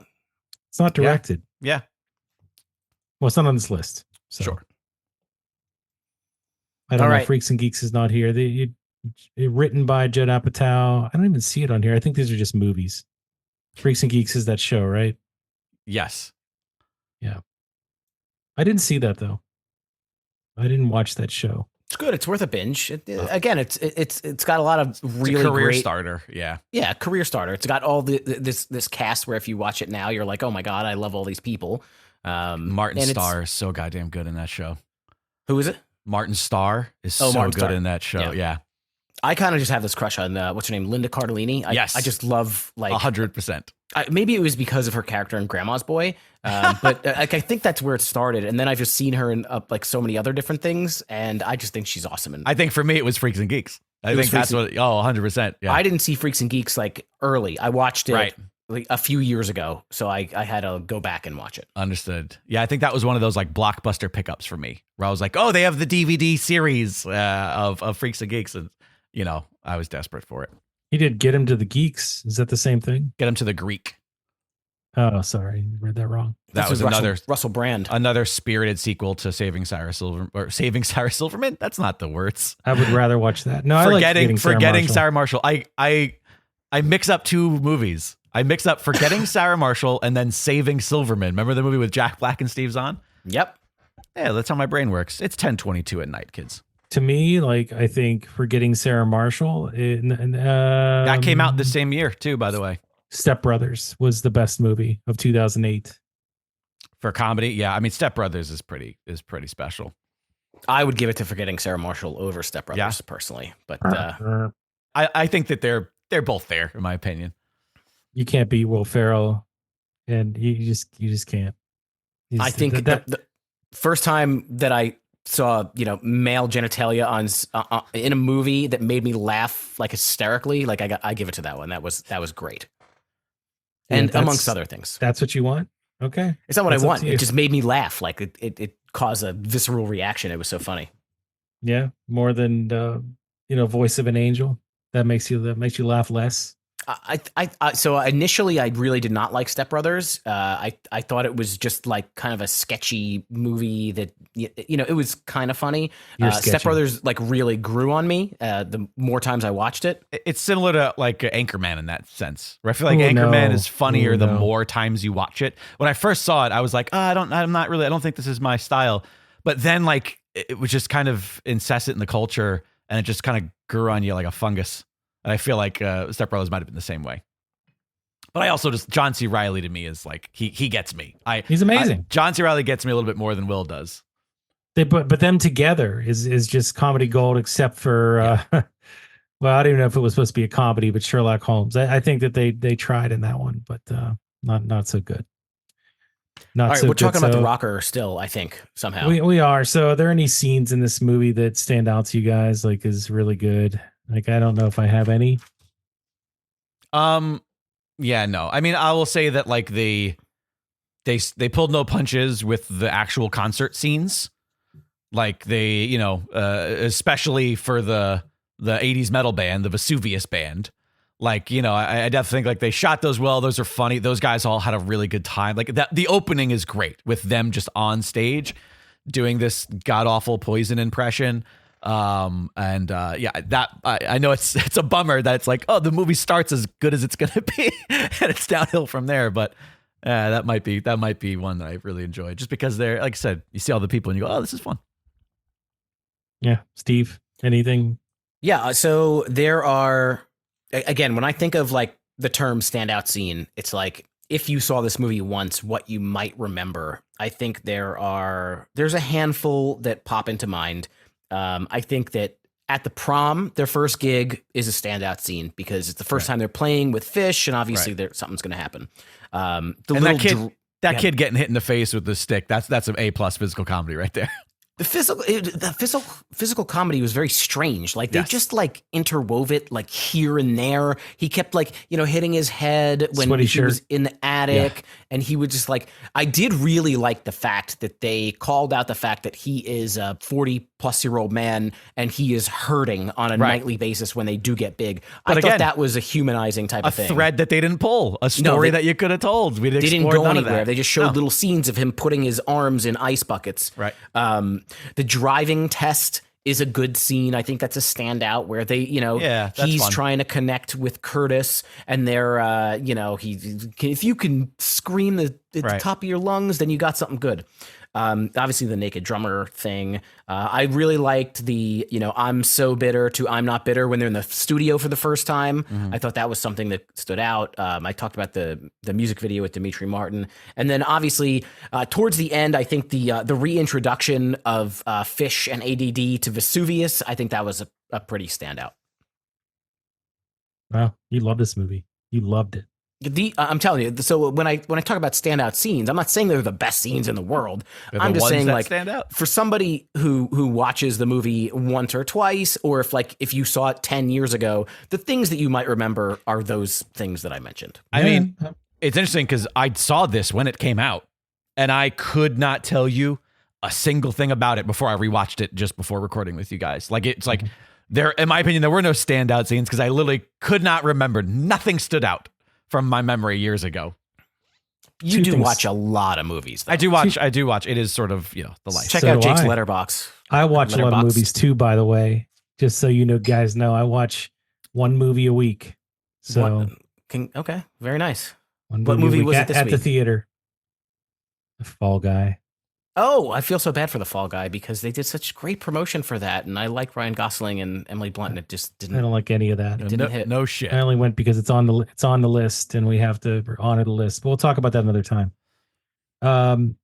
Was okay. Two things. So number one, the best scene was when Vesuvius had the British accents and they called them on it. That was the only thing that I thought was second funniest thing in the movie was that.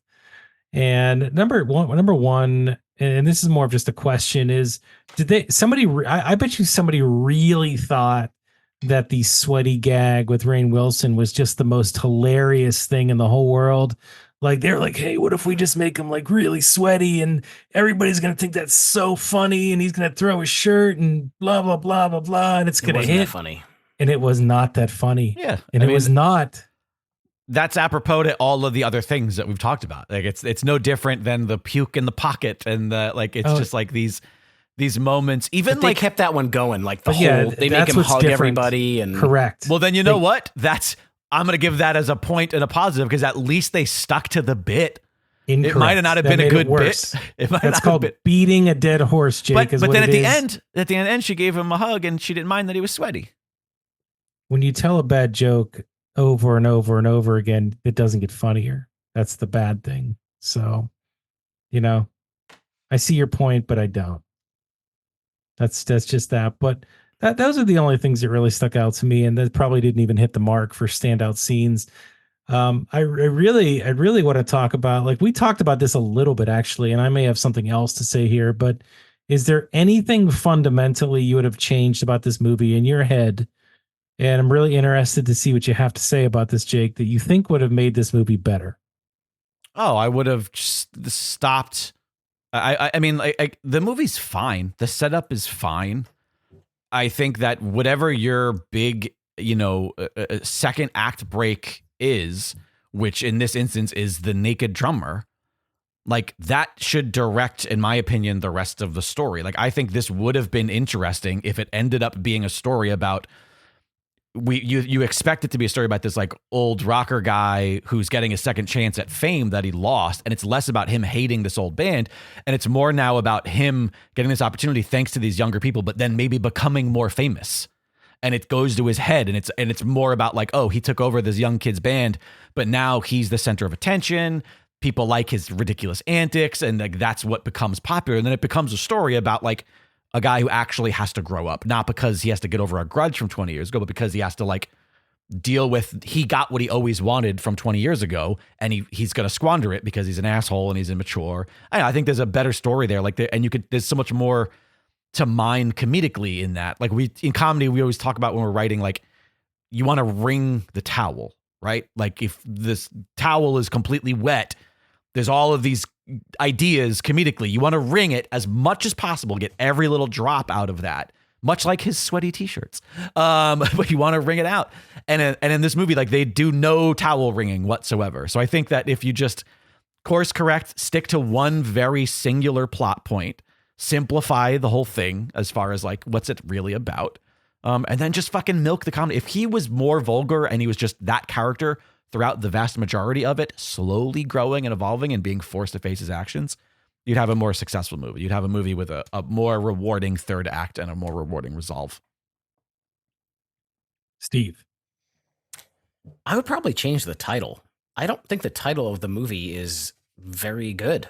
The Rocker doesn't really say much about what's going on in this film. I don't know what the title should have been. I did not have any ideas, but yeah, in terms of the plot, again, we've beaten the horse here.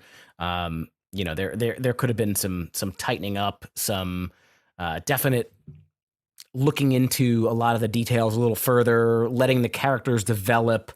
In terms of the general plot, high school band gets a chance, they get big, they almost kind of break up. Like, it's fine. Like, I do enjoy the plot. I think it's fine. It could have been done better. But I think it could have had a better title. Okay. I think the movie would have been better if they replaced Josh Gad with Olaf and just had him instead of that character kind of as the snowman going around doing the same lines and basically just playing the same part. Wait, what do you want them to do? He wants there to be an animated snowman. Animated Olaf in place of Josh Gad. Oh, okay. When you repeat the joke, it doesn't make it funnier. See, I was trying to do a bit there, Steve, and then you jumped in and you interrupted and you answered it for him. God damn it, Steve. This is why we can't have nice things. You know what makes it funnier is that reaction. So thank you. I appreciate it. You actually made my joke even better. So there you go. But I do want to see that. That's for real. I think that would be hilarious, actually, if they did that. And I feel like somebody on YouTube probably already did. So I'm going to look that up, and it may not be on YouTube. It may By the just way, be I on do some- not believe that Christina Applegate and Rainn Wilson are that good at rocks. What was it? Guitar Hero or Rock Band? They were playing on. I don't know if it was expert, but it was at least hard, and it did not look like they knew what the fuck they were doing. That's funny. Mhm. Yeah, But it was probably super popular in 2008. Oh, and yeah. again, this is like they're just MySpace and YouTube. Like this is producers being like, what's hot right now? The Office and 80s hair metal. You know, all the things that are popular in 2008. By the way, that whole thing. So there's a very small scene in the beginning with Aziz Ansari, and he literally says that he waited in line for 2 hours to get the new Vesuvius CD. I feel like that is in the wrong time period. 100%. Like, if like nobody is waiting in line for 2 hours in 2008 to buy a compact disc of a hair metal band, well, just period. Right. Nobody's waiting for 2 hours to buy a compact disc, and nobody's waiting to buy a disc of a 20-year-old hair metal band that is so good that he has to put it on his computer at work so that him and his coworkers could rock out. Yeah, that was a little bit out of time. Yeah, again, it's like, you know, it's like this was written by somebody who has seen a movie. And I will say, this writing trio, they've done incredible work, and I'm actually quite a fan of both Maya Forbes, and what's her partner's name? Hang on, what is her partner? Oh, Wallace Wolodarski. That's a mouthful. They've done incredible work. In fact, you know, Maya Forbes was one of the producers for years on Larry Sanders Show, which is like one of the all-time greatest fucking pieces of comedy that exists. Wow. But they worked on Infinitely Polar Bear, which is an astounding movie that I absolutely love. With what's his face? Oh god damn it! The new Incredible Hulk. Why can't I think of his name? Ruffalo? It's late. I'm tired. Thank you, Ruffalo. But they're not bad at what they do, which is why I feel like this movie probably went through 20 different versions. It probably had a bunch of, you know, a bunch of terrible corporate oversight would be my guess, based on a lot of the stuff that occurs within it. I could see that. If Olaf from Frozen were to replace Josh Gad's character in The Rocker, it would likely result in a very different tone and dynamic for the film. Olaf, known for his cheerful and innocent demeanor in Frozen, would bring a unique energy to the role of Matt Steve, Gadman. what is happening? He's reading ChatGPT. Did he ask However, Chat? the Oh, get the character's fuck out of here with your personality- Chat GPT. You know what? You know what else is Christ. funny is how I get interrupted every time I have something to say. So I will continue. You don't have shit to say. You asked the computer This to say character's something. personality and background would need to be adjusted to fit within the context of The Rocker, which focuses on the world of rock music and the challenges faced by its characters. Ultimately, while it's fun to imagine different casting scenarios, the chemistry between actors and the suitability of their performances for the roles they inhabit are crucial factors in the success of a film. Just think about that. Think about that when you go to bed tonight, because that's really important. That was ChatGPT, like just spewing nonsense. I'm gonna add crickets to that in the edit. I don't have Chat GPT. I won't sign up for it. He can put the crickets in the edit, just so you know. I don't. This is 2-on-1, and I don't care because I'll hold my own against you guys. And I have this whole entire episode. Okay, this whole I episode. can't wait for your rating. Nobody 0. even asked you. Oh, My rating's 0. I wasn't sure if you even liked the movie or not. Yeah, it's all right. Okay. But 0? It's all right in 0? Those two things don't seem like I don't want to great. give it away. I don't want to give it away just yet. Oh, okay. Is that a bit? Is that a thing that we do here? We give ratings now? You're getting ahead of yourself. You've been here before, Jake. I don't listen to the show. Okay. Mm-hmm. I don't know where we're at. I don't know. We already talked about music, right?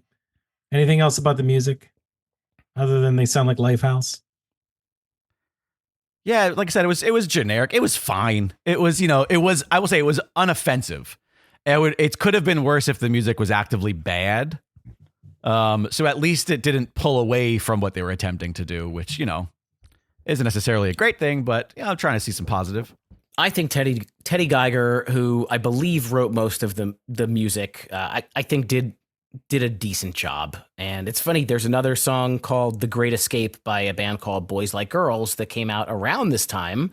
And what are you laughing about? Chuckling? Just go ahead. Just keep going. Okay. This is great. I think, yeah, it's pretty vanilla, and it toes that line between pop and it's not punk, but it's like a little like pop rocky. Like these songs could be on that channel Pop Rocks on Sirius that I listen to. So I think it's enjoyable, but I probably would never purchase this soundtrack or listen to it back to back to back, because all the songs do sound very similar. They all have the same theme. So it's enjoyable. And I'm glad that they have, there's like eight songs basically that this fictional band did. So I'm glad that they played a bunch of different stuff. We talked during That Thing You Do that there's really only one song, in Airheads, there's only one song. Degenerated. Yeah, okay, we get it. That's a fucking good song. But this one, they have 8 songs that say the same thing, but they are somewhat different. So it's fine. Yeah, the music is. Do you know the band Laszlo Bane? No. That's who the music. I can't think of the guys. It's the front man from that. They also did the most notable thing was the theme song from Scrubs. Remember Superman? Yeah. No, it was Superman. That's Laszlo Bane. And I think that's the person who did all the music for this movie. That tracks. Yeah. Speaking of unfunny shows. You don't like Scrubs? Oh, God. It's like bottom 4. And I'm serious. Like, I don't like it. That's not shtick. When do you ever do shtick? Never. Yeah. I like Scrubs. Okay. There's a lot of people that I argue with. I like every everything. Day. Everybody's, I'm easy to please. A lot of people I talk to every day argue about that with them. So that'll be another show for another time. Wow, you talk about Scrubs every day? Pretty much. I mean, there's that many people out there that like that show, and I have to defend myself every day on why they're wrong. So. It sounds exhausting. No, it's actually a lot of fun. It's life. It's life in the 183 house. I'm okay with it. All right, guys. Well, it looks like we have gotten to the point in the show that is honestly the best part of the show, and that is the segment we call Ranking It. This is where we rank things, and for Movie May, we do things just a little bit differently. We're not ranking anything specific in order 1 through 3, 1 through 5. We're giving our best, our favorite scene, our favorite song, our favorite quote from the movie, and then we are ranking, but just giving one number rank for where we see this movie falling from 1 being the worst to 10 being the best. So guests are always first. Give your favorite scene, your favorite song, your favorite quote, then give us a 1 through 10 ranking. Yeah, I don't know. I think the scene. Yeah, I don't know. Maybe the. I think I'm gonna go with Steve. Is maybe like the inciting incident of like them actually playing the prom. I think it convinced me. That's probably the best scene, just because it's like, all right, now we understand how this movie will work. And it's not without some merit there. The quote. There was one quote that really stood out to me, and it was a point where. Christina Applegate's character, whose name I forget, is trying to tell. I think it's when she comes on the road and he's being like an obnoxious asshole, and she tries to tell him to take it easy, and he goes, "Take it easy, thanks the Eagles." And that shit got me. So that's a very, very good joke. And I think that's probably my quote that I will definitely take from this viewing. As far as the scale, let me see, what did I give it on old Letterboxd? It's probably a 5. It's probably right in the middle. I think I gave it 2.5. I sort of have like a pass-fail system on Letterboxd as far as like what the stars mean. And 2.5 is like a movie that doesn't necessarily succeed at its attempts, but it's not hard to watch. It wasn't like a slog to get through. And it does have some redeeming qualities in that there were definitely some lines like the aforementioned that were, that got a chuckle out of me and a rise. So that's where the half comes from. So yeah, I guess if I had to pick a number, it'd be 5 out of 10. Did you have a favorite song? Oh, I mean, it's like you said, they're all the same. Probably the one about being bitter, right? It has to be the bitter song. That was the one that they drew the biggest circle around, right? It's funny. They do highlight several different songs throughout the movie. There's Tomorrow Never Comes is the one they do the music video around. interesting. There's also some cover songs, but Bitter. Right, the covers. Yeah. And then there's the Great Escape. I think that one is, decent. But yeah, you said it. I said it. We said it. They all do sound similar. Yeah. Chris, is it me? Is it you? Who's next? You're next, Steve. Okay, so I think I'm going to go with my favorite scene is towards the end, the reintroduction to Vesuvius, the absurdity that is these three, I say three, there's four actors, all having British accents, being drunk, being withered away, what's happened to them, not realizing that they know the, fish, and then coming to that realization. I think that when they kind of clash at the end, that would be my favorite scene. In terms of songs, they all do kind of sound the same. I'll go with Tomorrow Never Comes. Again, you could just throw them in a hat and pick one out, but I'll go with that true. one. So true when he says Tomorrow never comes. And that actually refers back to that one scene where he's like writing in the notebook, and Right, yeah. I think is that when he gives him the line? I can't remember. Yeah, it is. Tomorrow. Yeah, when they're at the cafe. Oh no, that was You Miss What You Don't Know. Oh, sure. Yeah. It might be the same song. Anyways, I'll just pick that one. There are a few good quotes in this movie. Sure. I did like when I think all the really good quotes come from Jason Sudeikis, and there's one. It's not my favorite, but he says, "You're like Vin Diesel wrapped in a Jeremy Piven pie." That's a very 2008 type of quote, and it's funny. He also tells Christina Applegate that he would love to spend 9 months inside of her. That's good. Again, if they kept that going, that raunchy shit, yeah, that just toes the line. It's almost And the fact there. that they just let that sit there for a moment, with the sun just looking like, what the hell? And then why is everybody quiet? Like that was a fun moment. He had a lot of good. He She steals. had some good lines too. She, Sure. I'm sorry, I don't date my son's friends. That's just ick. creepy. But my favorite quote to do the rank in it is Jason Sudeikis is talking about, I don't know, going on tour or whatever, and he tells Curtis, "You're gonna need two dicks." He says you're gonna need two dicks to imply that he is going to be so taken with ladies that he would need two penises to satisfy them. And I don't know, the timing of that line I think was good, and the fact that a lot of the stuff is not raunchy, and then every now and then they throw in something that's like kind of raunchy. That one got me.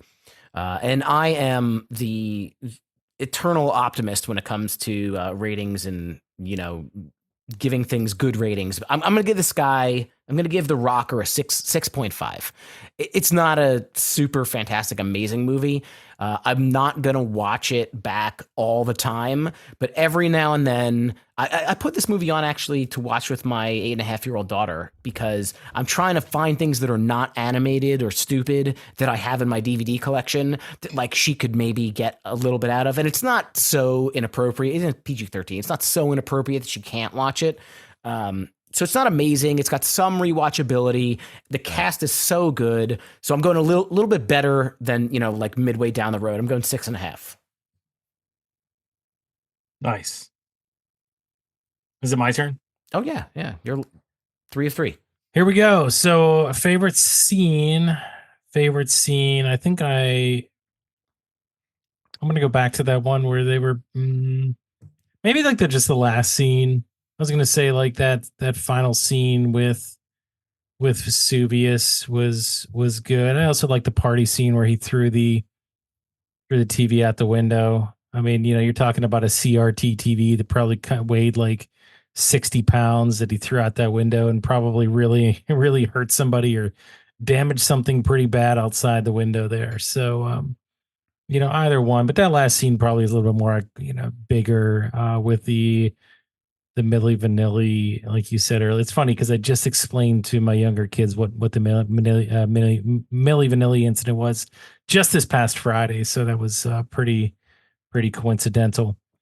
Favorite song, I think it was the cover of In Your Eyes by Peter Gabriel. That was actually my favorite song that they did, and that was the one with the drum solo. I think that ruined the prom. It ruined the entire prom, for everybody. They all went home, I guess, because In Your Eyes was destroyed, because that's what they were waiting for in the year 2008.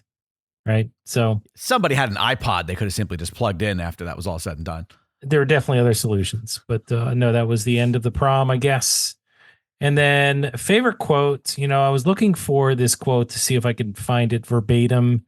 It kept giving me another quote when I would use Google, not ChatGPT, to find it. But when what I was going for was when he took that beatbox away from that kid and he called him Moby Dick. Right. But then I guess there's another Moby Dick quote in the movie that actually isn't bad. And it's Rainn Wilson. It's Fish saying, "You know what this is? This is Moby Dick, and I'm Moby Dick, and you're all on my crew, and we're gonna hunt this white whale, and we're gonna conquer it because we're rock stars, and we're better than Herman Melville." And it was just funny the way he delivered that. But it's either was that one. In the movie? I don't remember that. Yeah, I remember him saying that. Okay. Yeah, you're misremembering. I'm sorry. I can't help you. But the film, what did I give that thing you do? Didn't I give it a 4? I don't know. You were pretty down on That Thing You Do. Yeah, it's just boring. One song. This is better than that. I'm sorry. I would watch this before I'd watch that again. So I don't know. 4.9. So after all of this and all the back and forth, you gave it pretty much the exact same rating I did. Did not.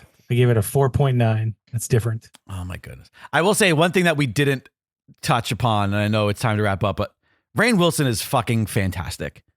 And despite this film's shortcomings, none of them are his fault. He commits so much to everything he does.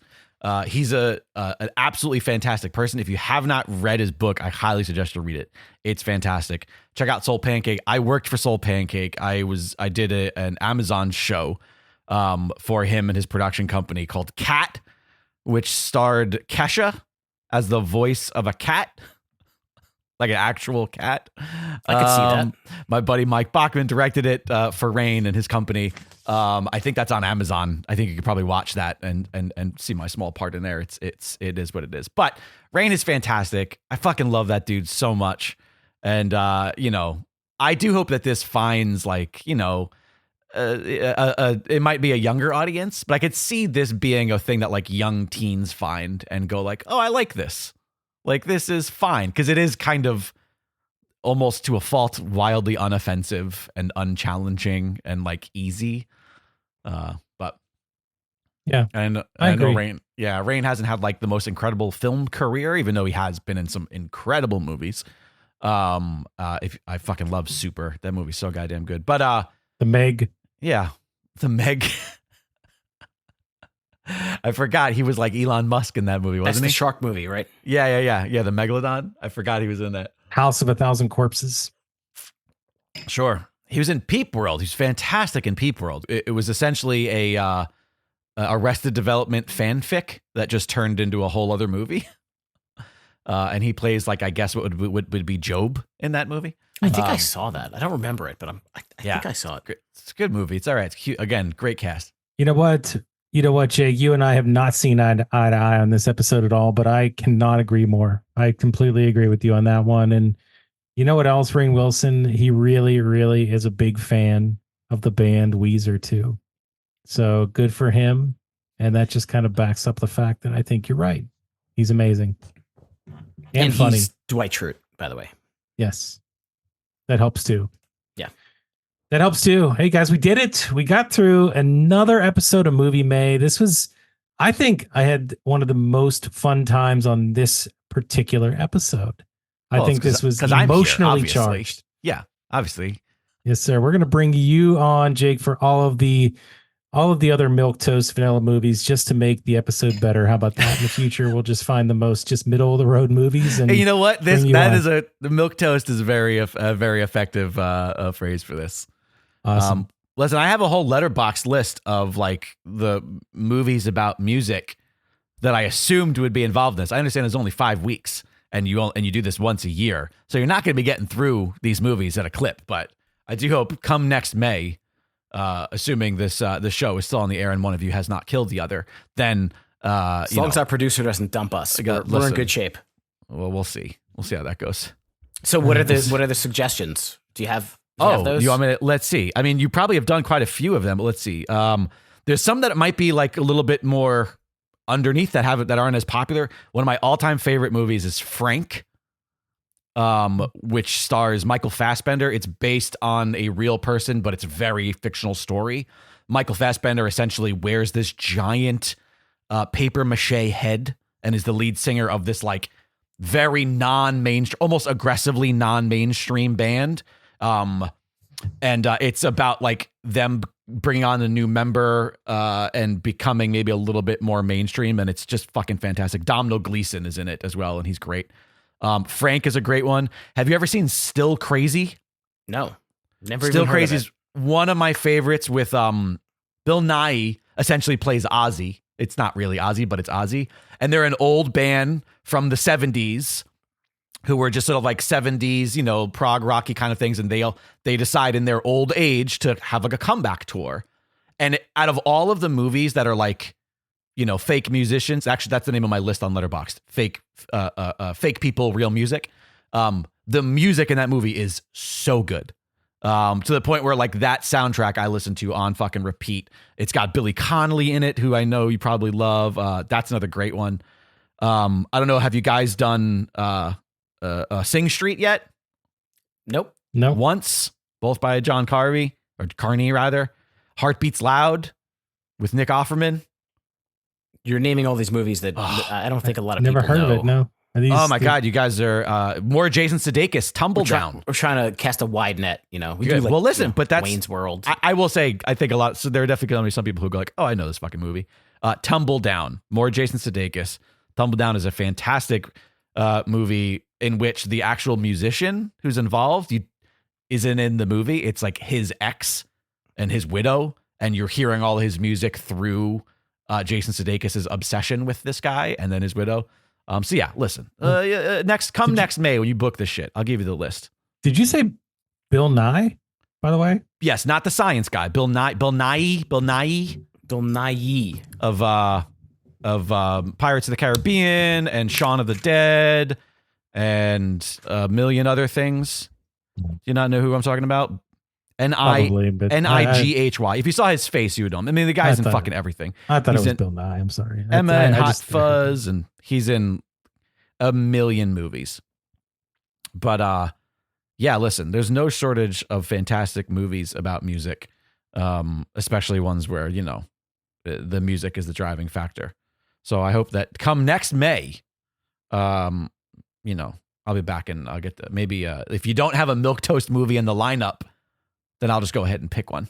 But I think it's more fun for you to be on for a movie that you don't love, just so you can give that opinion about it. I think that actually makes for better radio. I analyze movies as a writer. It's something that I do. Even the movies that I love, I will still analyze to pieces because you can learn from everything. And so I will always approach everything from a writer's standpoint. And so even if I love a movie, I will still I will still be able to generally highlight what makes that work as a writer and then also as an actor. I mean, listen, I was on for High Fidelity, and that's one of my all-time favorites. Mm-hmm. So True. Don't just have me on for the slogs. Okay. Maybe we'll do movie 2 month May, and we can do a bunch more movies then. This just slowly turns into a movie podcast. It'll be a spin-off podcast. Speaking of movie podcasts, if you've enjoyed hearing all of my bullshit here, please check out Koicast, the show that I do with my cohort, comic book and pop culture aficionado Koi Jandro, where we pretty much do this. Not only on to the main show do we talk about all things pop culture, but we have a weekly Patreon where we pretty much recap everything that we watched, if there's books we read, if there's games we played, TV, movies. And so we sort of just kind of go back and forth and recommend stuff. We give ratings. It's not really reviews, but it's, kind of give our thoughts. So if you enjoyed this, please consider checking out Koicast, also here on Dragon Wagon Radio. You can find it. We're all where you find all your High School Never Ends stuff as well. It's a great show. You guys should check it out. I like comics too, by the way, just so you know, but I never read them. I just buy them. Oh yeah, you're one of those. I mean, I'd love to read them, but they just continue to stack up. I don't do floppies. I can't do individuals. I talk to Koi all the time. People know when he talks about a new book that just came out, and he's like, "Great, this is fantastic." I say, "Remind me in 6 months when it's collected into a trade, because I will buy that trade. I will sit down. I will read the trade, but I will not read the 24-page at a time floppy month to month, because I won't have the. I won't prioritize it at the end of the day." Yeah, you just don't. I mean, I was sucked back into it, and they just sit here in a stack. So I don't know, but it's fun. A lot of good stuff. So check that out, guys. Anything else, Jake, that you want to plug or talk about? No, I've at this point, your listeners, I hope, are familiar with who I am, and they've probably heard the commercials on the pod. You can check out my feature film that I made on a absolute micro budget, no budget, to be honest with you. It's called Pinch. It's available on Amazon Prime, I believe. Might be available on Tubi. I don't know. Distribution's a bitch. It's a little bit everywhere, but you can find it if you look for it. Or you can go to pinchmovie.com. You can probably find some links there. It is a it's a dramedy, a lighthearted dramedy, the kind of thing that you can watch with your parents, and they'll go, "Oh, what a sweet movie." That's how I like to pitch it. So yeah, you can check that out, and then find me on all the socials at Jake Lloyd Bacon, even though I don't really use a ton of them. Cool. Well, thanks, Jake.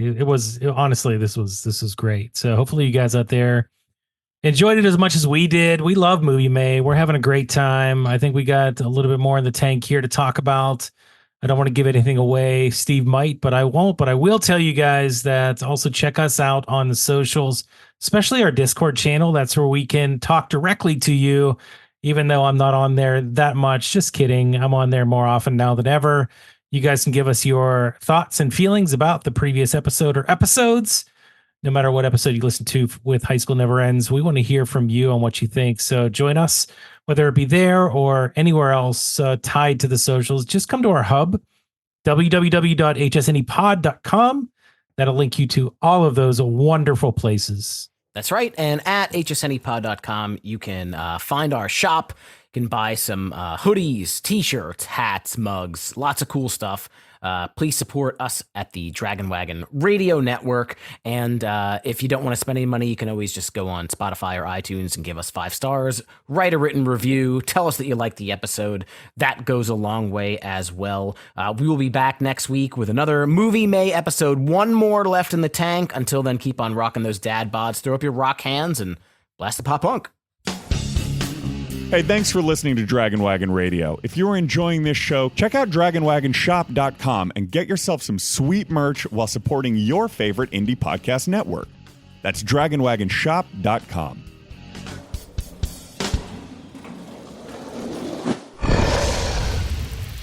It's Dragon Wagon.